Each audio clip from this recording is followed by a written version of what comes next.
Ealing Studios are in West London, on the District line, very easy to get to from the middle of London. One of the reasons why the studio sprang up here is because it was perceived to be a place that was close to London and yet didn't suffer from the air pollution that you got closer in. So there was light here. There was something that filmmakers could work with. It's the longest continuing centre of filmmaking in the world. Filmmaking has been going on at Ealing since 1902. In 1931, Basil Dean, a theatre impresario, moved into filmmaking, establishing his company Associated Talking Pictures here, and built the first purpose-built sound studios in Britain. It's that studio that in 1938, when it's really a little bit at a low ebb, that is taken over by Michael Balcon.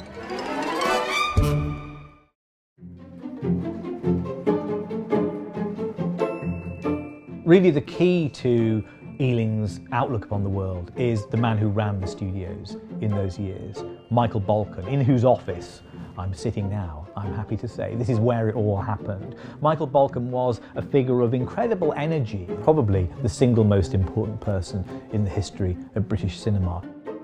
He's the man who nurtured and developed the career of Alfred Hitchcock, and he's the man who made Ealing Studios the thing that it became in the late 30s and 1940s and 50s. Balcon is often presented as a rather genial figure, not a creative figure. He never shot a roll of film himself, but a great enabler, a great facilitator, a great encourager of other people's talents.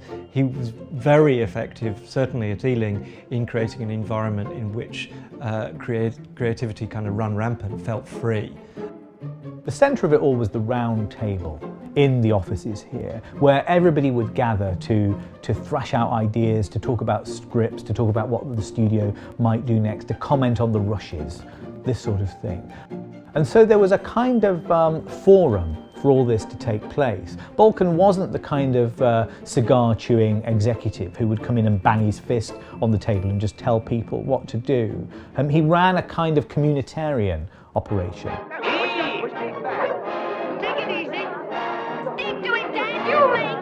One of the interesting things about Ealing Studios is that there's a certain kind of film that goes with it. There's no such thing as a Pinewood film or a Shepperton film, but there is something called an Ealing film. It is a kind of recognisable way of looking at the world that these films give us. There's a sort of continuity between these films because at their height they were made by quite a tight-knit group of people with shared views, a shared way of looking at the world.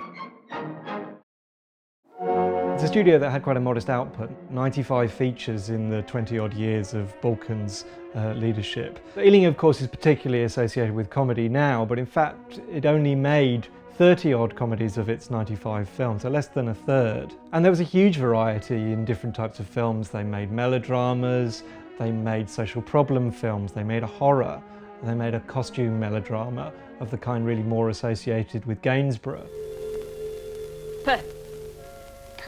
But they made weepies too. Look at the front.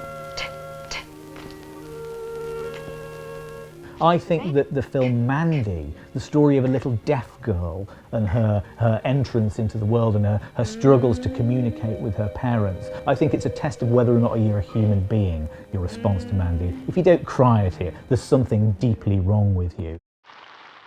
But they also made social realist pictures like It Always Rains on Sunday, an incredibly stark portrait of working class life on a street in the East End and the quiet tragedy of one working class woman's life. Raining. Always very well rains on Sunday.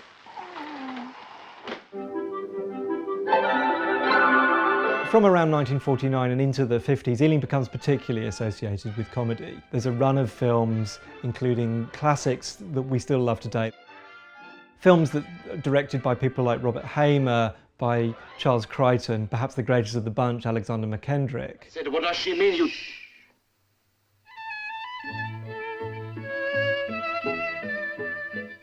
And starring people like Stanley Holloway and perhaps most prolifically Alec Guinness, who seems to be a sort of master of disguises at this time, famously playing all 8 members of the Gascoigne family in Kind Hearts and Coronets, playing the man in the white suit, this sort of eccentric mad scientist figure.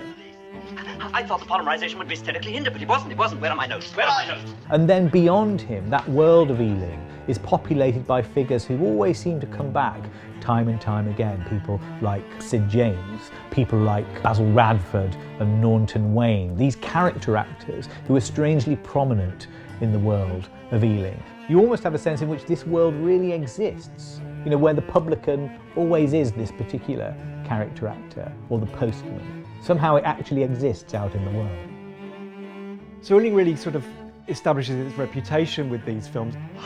It gets a reputation that's really stuck of being a slightly cuddly, a rather warm sort of sensibility. This sort of eccentric Ealing, I suppose, is the one that's most remembered now.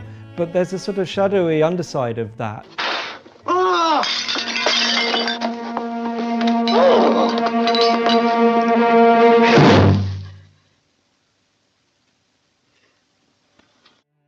Ealing's attitudes seemed pinned very precisely to the national mood of the country in those years. So just after the war you get films that are forward-looking and optimistic.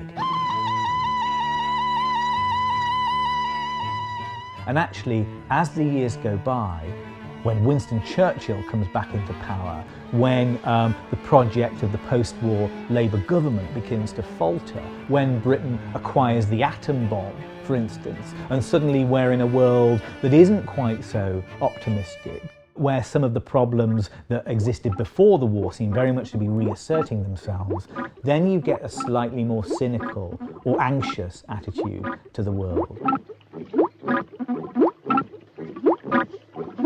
Underneath The Man in the White Suit, a comedy about British industry, is actually thoughts and anxieties about that nuclear world, that atomic world, about what you do if you invent the bomb and the consequences of that for everybody.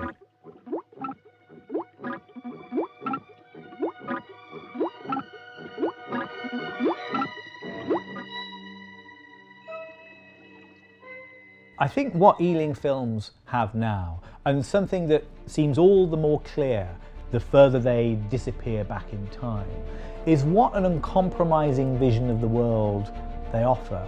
Because Ealing films describe the creation of the world in which we live now, the world of the welfare state and the NHS and the post-war settlement and consensus, the world that made us all, and a world that now is being called utterly into question.